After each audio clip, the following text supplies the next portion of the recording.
Welcome to the Mindset Game podcast.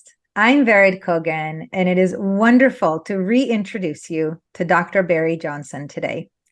Barry is the chairman of Polarity Partnerships, an organization that is dedicated to enhancing quality of life by supplementing either or thinking with both and thinking.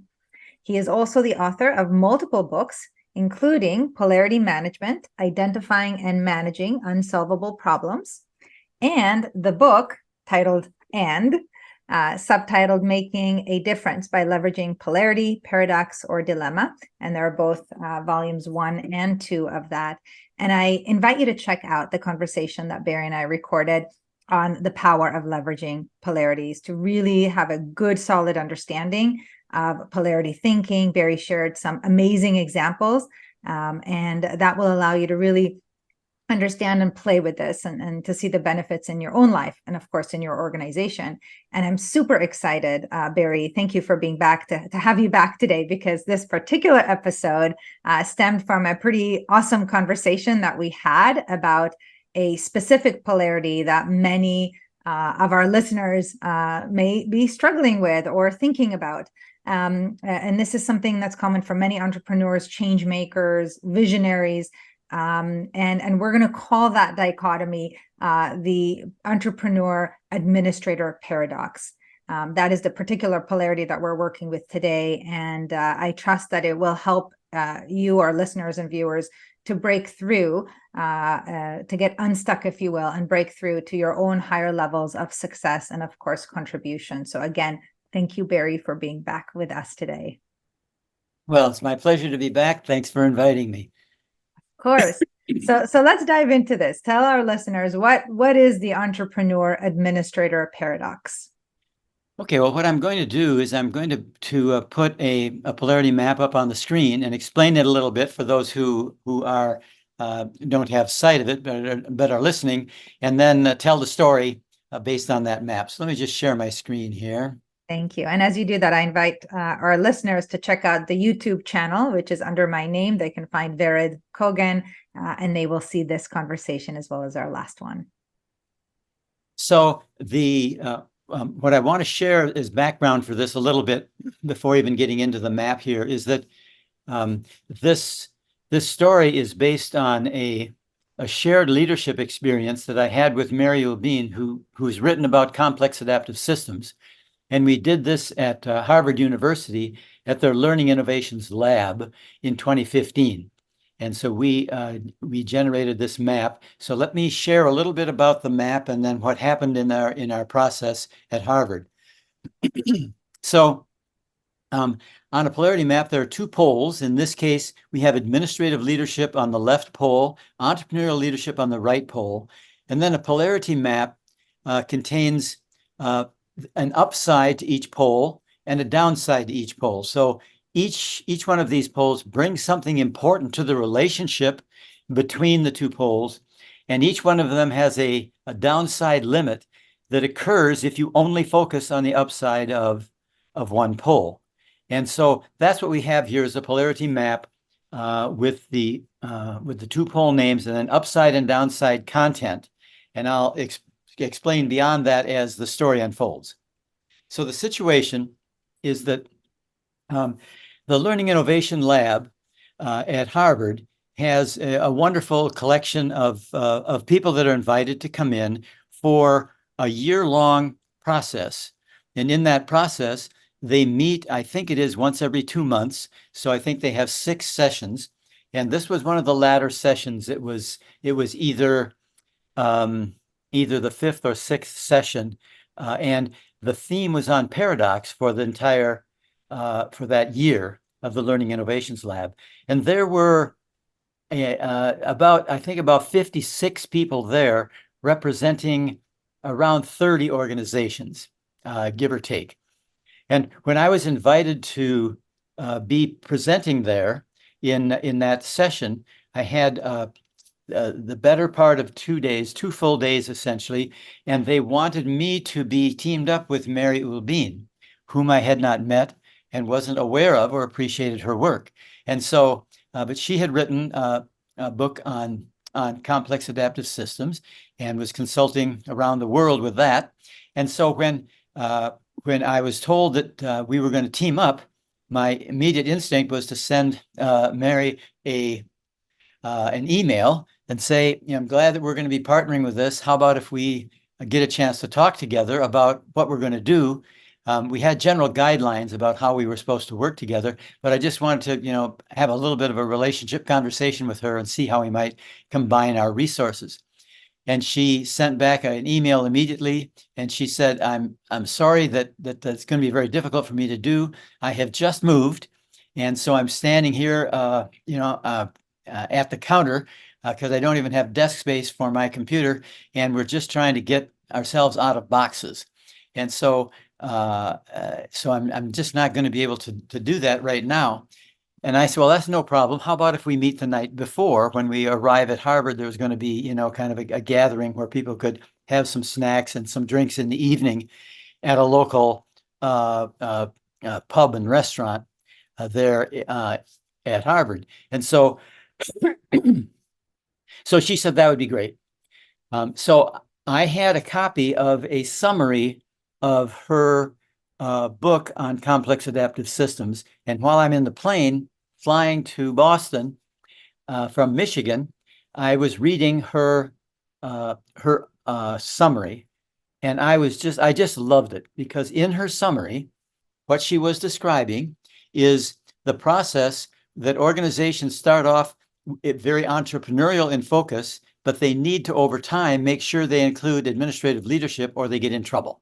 So it was about this polarity. She hadn't called it a polarity, but she was saying there are these two dimensions of leadership, both of which are essential. So she's another example of somebody whose own wisdom and intuition and life experience had caused her to put things out as a both and issue.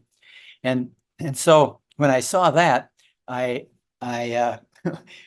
grabbed a polarity map, in my computer, had an empty polarity map, and I started filling it out and putting her content into a polarity map.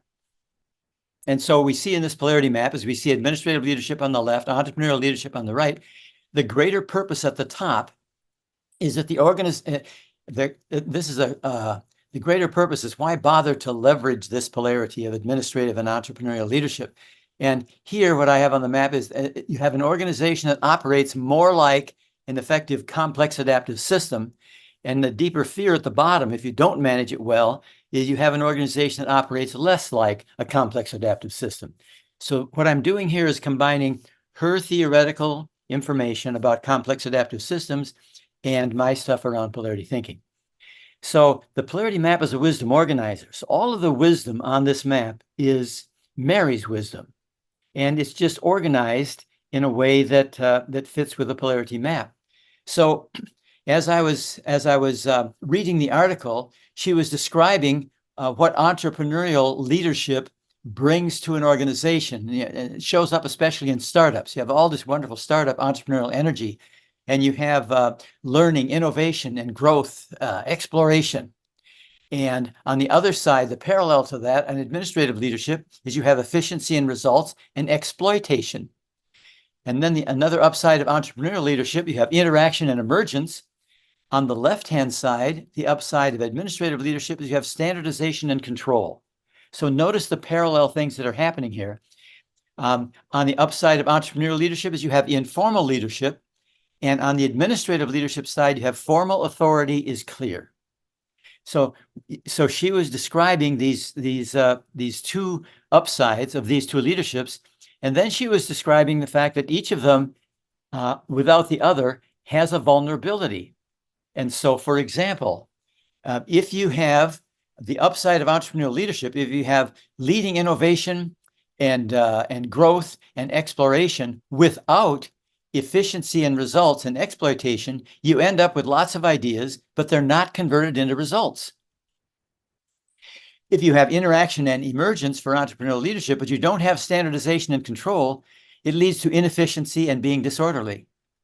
And if you have informal leadership, a benefit of entrepreneurial leadership, without formal authority being clear, you have no clear leadership or direction. So that's the downside of entrepreneurial leadership is lots of ideas, but not converted into results, inefficient and disorderly, and no clear leadership or direction. So she also had what happens with you have administrative leadership with all its benefits, but you don't have entrepreneurial leadership. Then you end up stifle or suppress innovation. Organization as a whole becomes rigid and bureaucratic, and you have a lack of informal authority. So all of this content, I was reading from this summary article and dropping it in the polarity map. And then she had what can you do about it? And in her article, she had summarized some things that could be done to address this tension between administrative and entrepreneurial leadership. Where they show up on a polarity map would be as action steps to support each upside. And so I had filled out this map, and I had some action steps on each upside that were from her article. So I had that already done on my laptop as I came in. And so I met her that evening for the first time. And I said, on the plane, Mary, I read your article. I just loved it. There's a summary of your book, and I loved it. And what I did was I put your content into a polarity map, and I'd like to share that with you because I'd like to introduce polarity thinking using your wisdom about complex adaptive systems. But I said, I don't want to do it. I won't do it if you don't want to, but I'd like you to see it. So, well, let's see it. So we sat down together, and I got my laptop out, and I started sharing this with her, and she just lit up. She said, this is wonderful. It absolutely works. And so I'm explaining the pieces to her, and the content. It's her words. I said, Mary, this is all your stuff. I'm organizing it in a polarity map. Does it make sense to you? And would it be okay to submit it? She said, absolutely. And she said, I understand the action steps part of this. I explained all of that, the action steps. Content all works for me. She said, what are these early warnings that you've got on either downside? And I explained what those were. And I said, those are the only things that I couldn't interpret. I couldn't extrapolate from the summary of your book. And so I thought maybe you could help me with that. And she said, oh, I know what those are. And so I said, well, here, take my laptop. And so she put in the early warnings for both downsides. And what would be the early warnings that you're getting into entrepreneurial leadership? You're getting into the downside of entrepreneurial leadership. She had not generating revenue, cash flow problems, increase in complaints about lack of leadership direction. And then what would be early warnings that let you know that you're getting into the downside of administrative leadership? There'd be an increase in standardization, a decrease in engagement scores, decrease in voice, people speaking up, and an increased turnover among innovators and or entrepreneurial leaders. So that became the polarity map. And so we were all set with that. And then Mary said to me, do you have a PowerPoint that just has your infinity loop, the central infinity loop about all polarities, and which I had explained to her. And I said, sure. So I handed it to her, and she said, because I want to use, she was going to present before I was, and she was going to introduce it, and she introduced her stuff, and then she introduced polarity thinking using just the infinity loop. So we were off to the races. We had a good time sharing both of our stuff, and I gave an example of this entrepreneurial leadership and administrative leadership with them. And in the second day, we came back from lunch, and we agreed that we wanted them to experience the exploration of this map rather than just have it presented to them.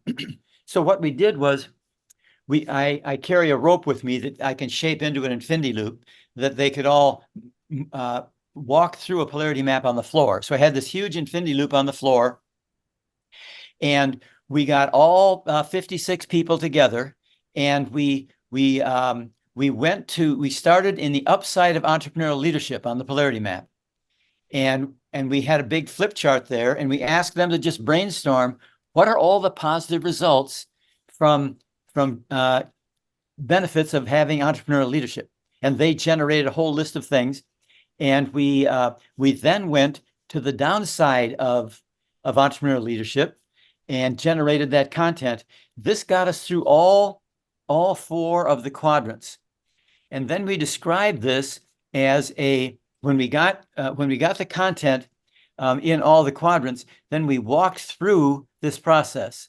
And so the way we did that is we started in the upper right quadrant, the benefits of entrepreneurial leadership.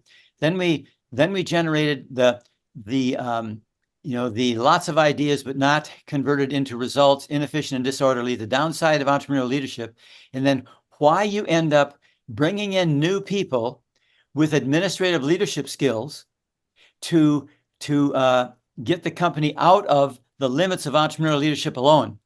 And this is why many 1 in 10 entrepreneurial efforts succeeds. 9 in 10 don't. And part of the reason for that is that the entrepreneurial energy that's great to start it, the learning, innovation, and growth and exploration, the interaction and emergence, and the informal leadership, that is great for starting the organization, but it has its own downside. And so organizations that have the ability to gain that administrative leadership skill within the existing group, or to bring some new people in to get the upside of efficiency and results and exploitation and standardization and formal authority being clear, to get that benefit, those who can do that are much more likely to survive. So what happens, though, is over time, if you over-focus on that administrative leadership, you find yourself stifling and suppressing innovation, the downside of administrative leadership. So we had all 4 quadrants, and they were very clear about this. And so there are 30 organizations, 56 people moving through and creating this map. And after we were done mapping it and everybody agreed on the content, they said, this makes absolute sense. I said, okay, let's do a quick assessment. Please move to your part of this infinity loop. Which section of the polarity map is your organization in right now? And when they moved, all 56 people, these are companies from all over the world, some very large companies, you'd recognize their names.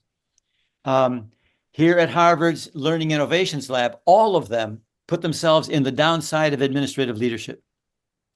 So Mary and I laughed and we said, well, now we know why you're here at the Learning Innovations Lab, because you're trying to reestablish that entrepreneurial leadership. But the question is, why would all of them from all over the world be in the same quadrant on this map? And that's what we talked about and explained from a polarity perspective. And the reason was that these companies, when they started, had all been very strong on the entrepreneurial side. They had experienced these limits of entrepreneurship, the downside of entrepreneurship, and they brought in new leadership to gain who were really better administrators, chief operating officers who would get into standardization and control, so you could create efficiency and results and exploit the organization that you had been developed through exploration. Now you had that exploitation phase, and formal authority is very clear, and you got a whole new set of players that are engaged here, and they have all the power. So they have that power, and they bring the upsides to administrative leadership, which is great. The problem is that they lacked the entrepreneurial energy and initiative, because a lot of those people left or were replaced by the administrative leadership folks. And so you get the downside of, you get too much bureaucracy and too much formal authority and suppressed innovation, and other people end up leaving, the innovators end up leaving. And so you're in this downside of an overly bureaucratic system, wanting to regain, to get to the upside of entrepreneurial leadership, wanting to move there. The reason they couldn't go is because the power in the organization was in the administrative leadership. And so it's the upside of administrative leadership is where the power was. And when they tried to move towards entrepreneurial leadership, it triggered a fear by the administrators that the organization was going to go back to where it was when they came in to salvage the company, which was inefficient and disorderly and no clear leadership direction, etc. So the fear of the downside of the entrepreneurial leadership pole kept the administrative leadership and the organization from going after the upside of entrepreneurial leadership. And that was true of every company there. So when we redid this, we said, so what do we do with this? What you have to do is you have to be clear with the administrative leadership that you brought in. You have to be clear with them with action steps that support the upside of administrative leadership, that we're going to make sure we hold on to all the benefits of administrative leadership. We're going to hold on to efficiency and results and exploitation. We're going to hold on to some standardization and control. We're going to hold on to formal authority being clear. And we're going to go after learning, innovation, and growth and exploration, interaction and emergence, and informal leadership. So we're now going to try to do both. And so that was what everybody got excited about in the organization, was the notion that that's what was keeping us, all of us, from going to the upside of entrepreneurship, was the fear of the downside of entrepreneurial leadership and wanting to hold on to the upside of administrative leadership. So that's the story, and it was very exciting. And so Mary and I had a great time moving physically with them, all 56 of them, through that polarity map on the floor. So let me stop sharing here and see what you thought about it, Vered. Well, it is really, really exciting. And I appreciate that you took us through that example of how you were able to help all of those 56 individuals. First, of course, starting from Mary Lou, but then all of the rest of the group, to see this issue of the stifled innovation through the lens of these polarities. And I imagine it was quite an aha moment when all of them stood in one quadrant, Yes. In that polarity map, and to realize, wow, right? This is the opportunity here that we have now that we better understand what the real root of the problem is, and to co-create some actions. And the idea that all of you did that together, so they can learn from one another, is really exciting as well. And I mentioned to you, Barry, before we recorded, that there's a book that I've been reading. It's called Rocket Fuel, and it's by Gino Wickman and Mark Winters, that talks about kind of similar, again, different names for the polarities, but the same essence around kind of visionary and integrator, right? So visionary, entrepreneurial leadership, integrator, more of the administrative leadership kind of energy, and of course competencies and behaviors. And as you think of the fact that listening to this conversation are many entrepreneurs, CEOs, leaders that may be struggling right now, where there's an over attachment to one side of that polarity, right? Mm-hmm. Maybe they are the visionary that's struggling with having their ideas prioritized and put into action and seeing results. Or maybe it's a leader that's on the receiving end of having a leader who's a visionary that's got so many ideas, and it's really hard to stay engaged and to get stuff done. Or perhaps somebody who is the administrative leader that was brought in for that reason, and that they are struggling with the visionary or visionaries that are kind of constantly perhaps pulling them out of the detail to see the big picture. But again, there isn't the stickiness to get things done to completion, and so on. So what do they need to know? Well, I think they need to know that both of them are absolutely necessary and invaluable, or the things they value are essential for sustainable and highly competitive organization in the marketplace. That if they can somehow get the best of what each of them brings, of what each of them values, that they will outperform any organization that is preoccupied with either one pole or the other. And if they don't do it, if they get in a power struggle between the two, it doesn't matter who wins, the organization will not be able to compete with an organization that is better at leveraging both of these significant contributions that each of them represent. Like you mentioned the last time we talked, it's possible that some people are quite good at both, and I think that improves their leadership considerably. And often that's true because intuitively they know that they have to pay attention to both. But if you do have a situation where you have segments of the organization that favor one pole, then what they favor, what they value, what they're good at, needs to be affirmed and empowered in such a way that you are also affirming and empowering that equally important other dimension, We call it a pole of a polarity, but there are these two dimensions that over time just need each other to maximize the potential of the system. And calling it rocket fuel is a fun. We call it a virtuous cycle, but it's a catchy title, and it makes sense. Yeah. So let's say there's a visionary who's listening to you today.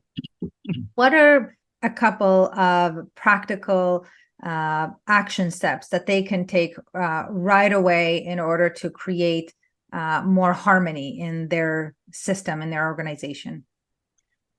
Well, what they can do is bring together their key stakeholders and depend upon the disposition of that administrator. It might just be their executive team, the C-suite, or it might be a larger group. And they would look at a polarity map in which visionary would be one pole, and the other pole would be defined by the stakeholders. And so being open to, let's explore this with my executive team. I've done this with executive teams. Matter of fact, with one, there's a chapter in Anne Volume 1 about the expansive leader. And so I've done this. So what you would do then is introduce briefly polarity thinking to them. If it's a polarity, it's going to have two upsides and two downsides, and make sure the names of the two poles work for them. And then you just ask them, what are all the positive results if we maximize this orientation towards being visionary? What are all the benefits of that visionary dimension to our company? And they just all list it. And I'd make sure that everybody, no matter which pole they preferred, everybody would contribute to listing the upside of visionary. Because what you want is, you want everybody there. Say you've got an executive team of, say, 12 people or something.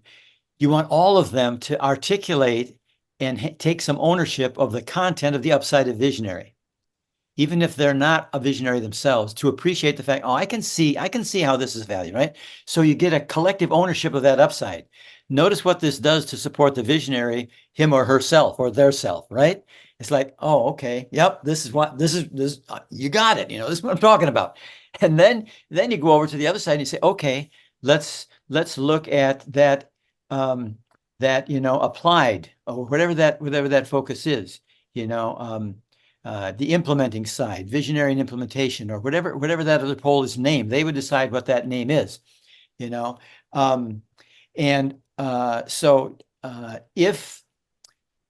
if they all go to that pole, and then they all, including the visionary leader who's brought me in, whoever that person is, they're all asked to say, okay, what are the upsides if we do a good job of this?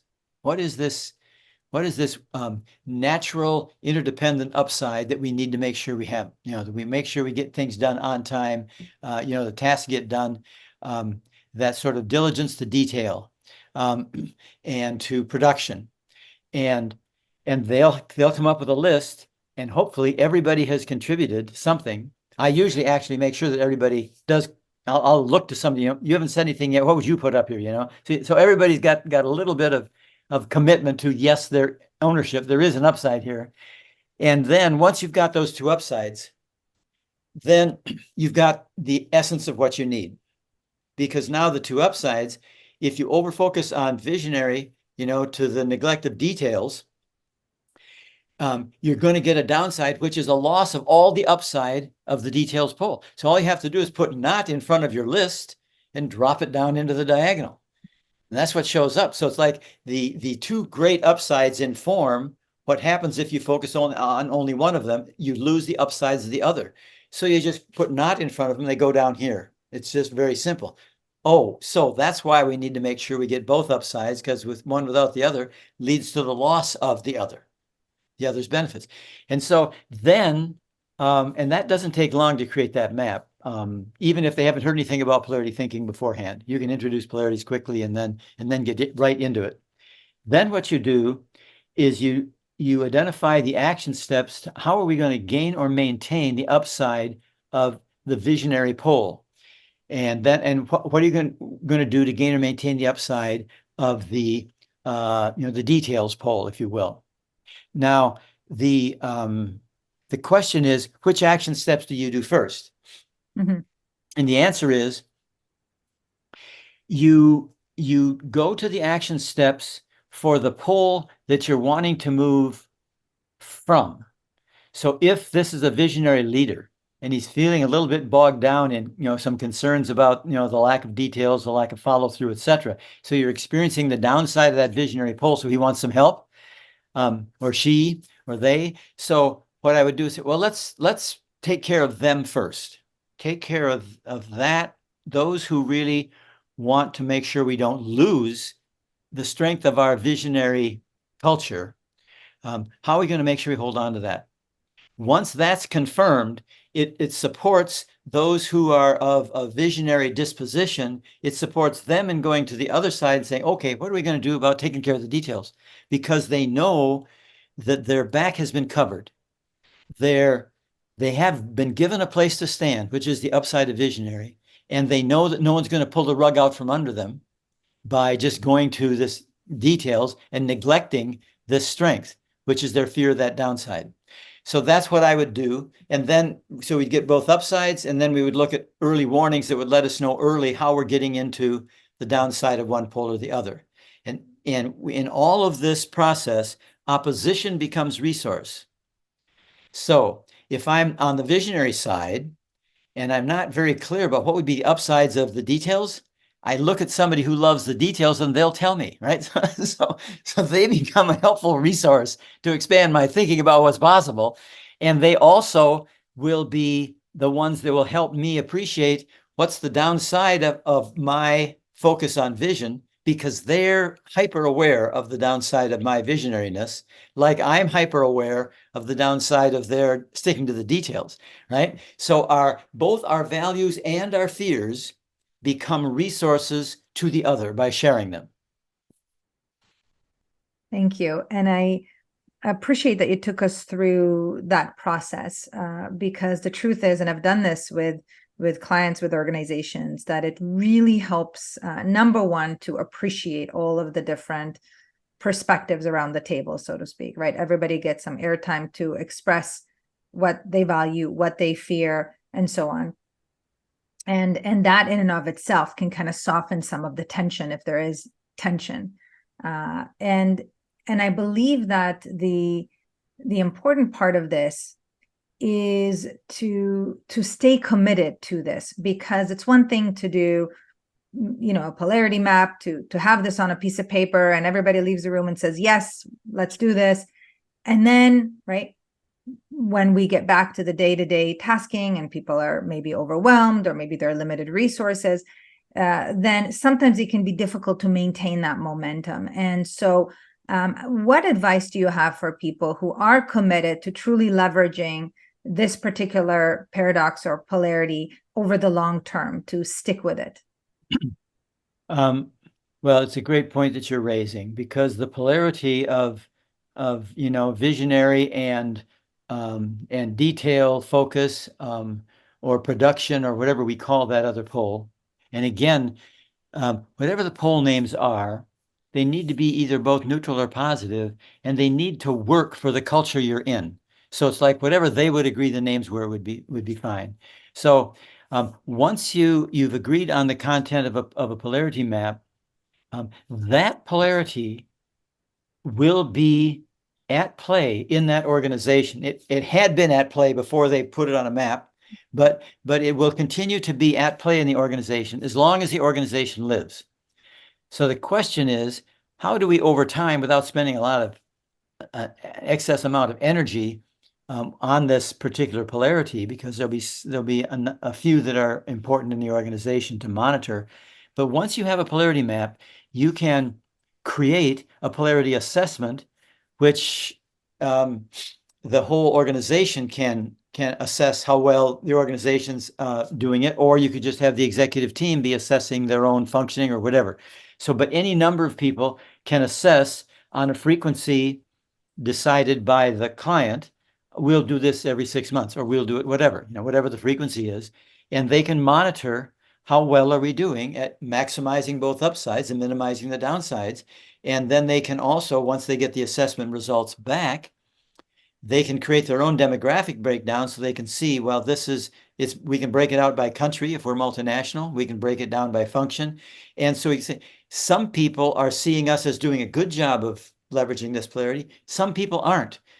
What is that about? How do we understand this? And so you can use the assessment to help you get a handle on how well you're leveraging the polarity in order to make those kind of adjustments over time. So all of that is available. We have a really user-friendly assessment that anybody who can access the internet on a phone or on a computer could take an assessment of a key polarity that the organization has identified, or a community. A whole community could assess. For example, we were exploring with a police department. We were working with enforcement and engagement as a key polarity for police departments. We need to enforce the law and we need to engage the community. And we were looking at how the whole community could take an assessment of how well is the police department doing at enforcement and engagement, and how well is the community doing in their side of that. You know what I mean? So there's lots of possibilities. Yeah, and it's really incredible to be able to see the results of that assessment, because it's the truth that people may not be comfortable to speak, but you see it very clearly, and then it tells you what needs to be done and where the priorities are.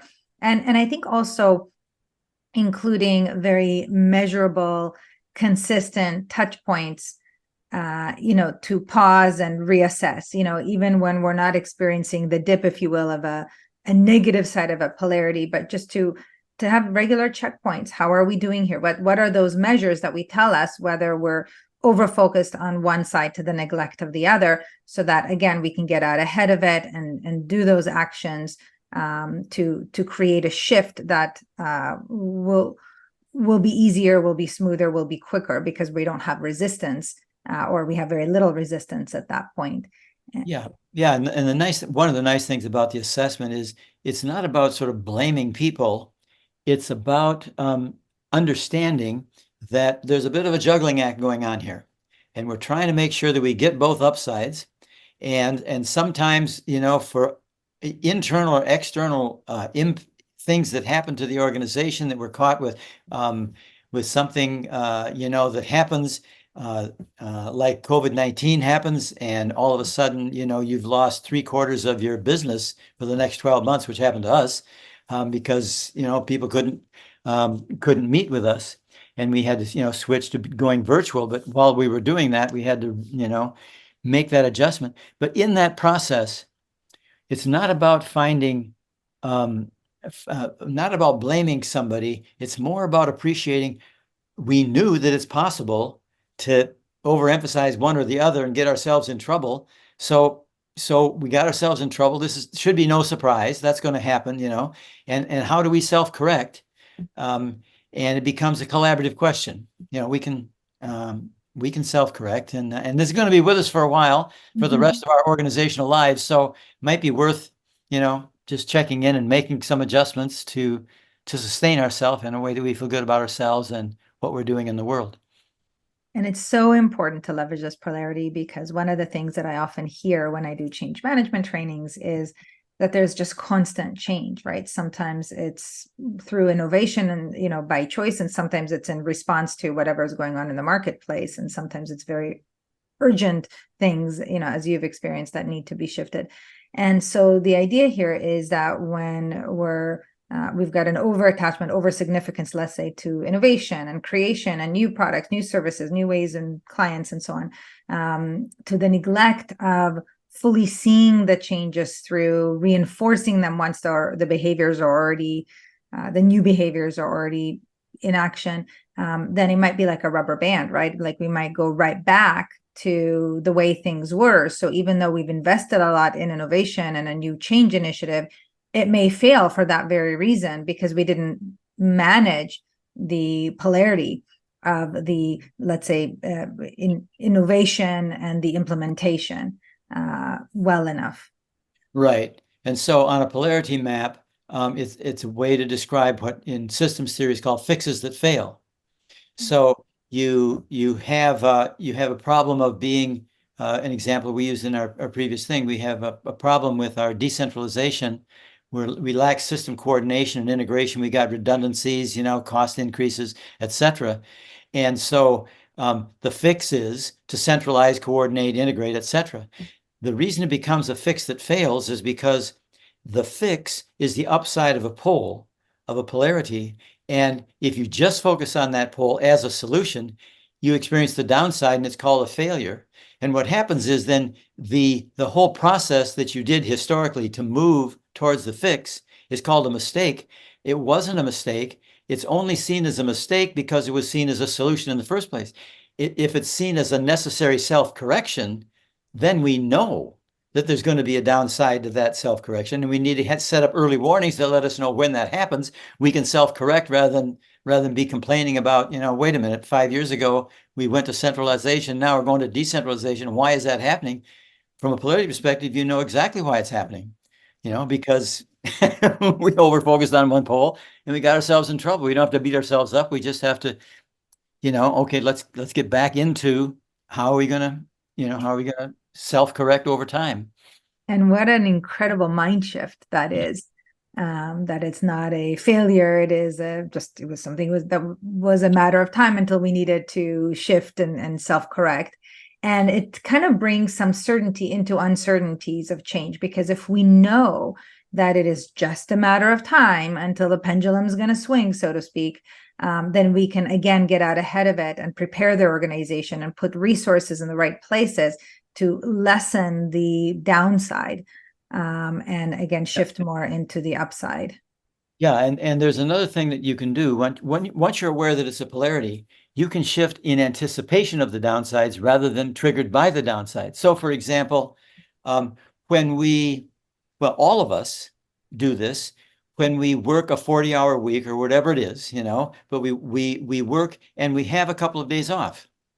Now that was really smart because it's in anticipation of being too drained, too overworked, that we take a couple days off.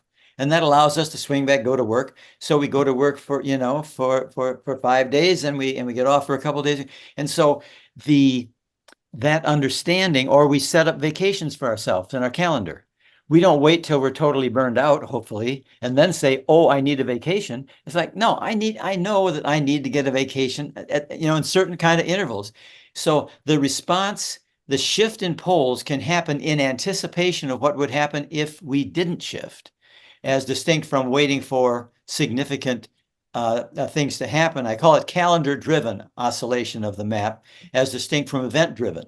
The early warnings help us if we haven't been paying attention, and so that to that, we may need to do something that isn't on the calendar, but we need to do it anyway, even though it's not on the calendar, because we can't wait for the calendar-driven process to happen. We need to take care of it now because we've got early warnings that let us know that we need to do that. Yeah. I love that. And just to piggyback on that example, so, yes, we can prepare for things, like setting, a few days off, vacations, whatever, so we don't dip, if you will, too much into exhaustion, depletion, and so on, that can impact our productivity and performance. And even in the moment, right? So again, this is where we catch the early warning sign. If I know that one of my early warning signs, let's say in this example, is that I begin to experience some stress or some tension in my body or some negative emotion, then right in that moment, I can pause to shift and reset. I can get coherent. There are many different tools, many of which have been taught on this podcast, like havening techniques and tapping, right? All of these different self-regulation tools. Yeah.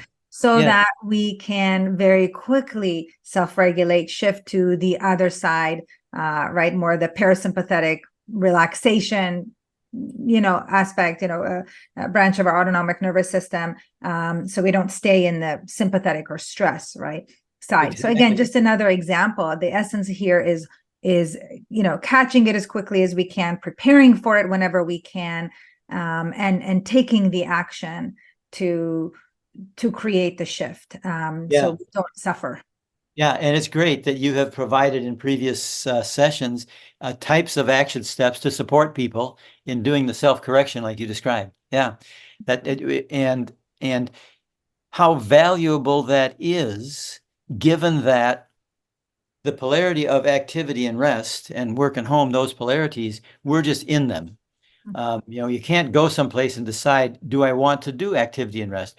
You are somewhere in the activity and rest infinity loop, and that's true, by the way, of all polarities. They are, if they're intrinsic polarities, then you're just in them.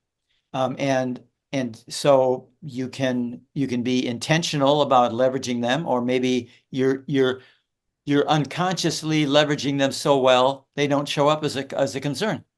But you are in them, and so organizations we mentioned, if you got two or more people, then you're in a couple of key polarities. You're in stability and change. Your organization is going to have to change, but it's going to have some continuity, and you're going to be into focus centralizing, for coordination, decentralizing for to support initiative. Those polarities are just going to be there, and the wonderful thing is they're always available because they're indestructible. As long as an organization's around, you have the energy of all the polarities in the organization are available to you as long as your organization exists. They'll be there until the organization dies. Because if you make a mistake with a polarity like activity and rest, or one we had, or the visionary and Integrator. integrator, if you make a mistake with that, the polarity doesn't go anywhere. It's right there. So if you fall off that horse with in a polarity mindset, actually, the horse picks you up and puts you back on the horse. I mean, it's like you're just there, and you're still in it, and you can choose to leverage it better than the recent slip up indicated that you haven't. It's very forgiving. Polarities are very forgiving in that result, in their resiliency. Yeah. And the more resilient we are, the more conscious we are of what's happening in our bodies and around us, in our worlds, in our teams, and our organizations. And then we can shift and reset, self-correct, if you will, even more quickly. And so, Barry, once again, thank you so, so much for having this so incredible conversation that I really hope that any entrepreneur, change maker, influencer, decision maker tunes into. And so how can they learn even more about Polarity Partnerships, the certifications, the many programs and trainings that you offer? It's all available on our website at www.polaritypartnerships.com. And if you want to reach out to me directly, it's just barry@polaritypartnerships.com, my email. So look forward to talking with whoever's interested. Thank you once again, Barry. This is fascinating. And on a personal note, I have so much respect for this work, this beautiful tool and resources that you and the team have created, so that people like myself can utilize and support others through. So thank you. Thank you, Vered, for inviting me yet a second time to be able to talk with you and to share with the people who take advantage of Momentum Institute. So thank you. Thank you.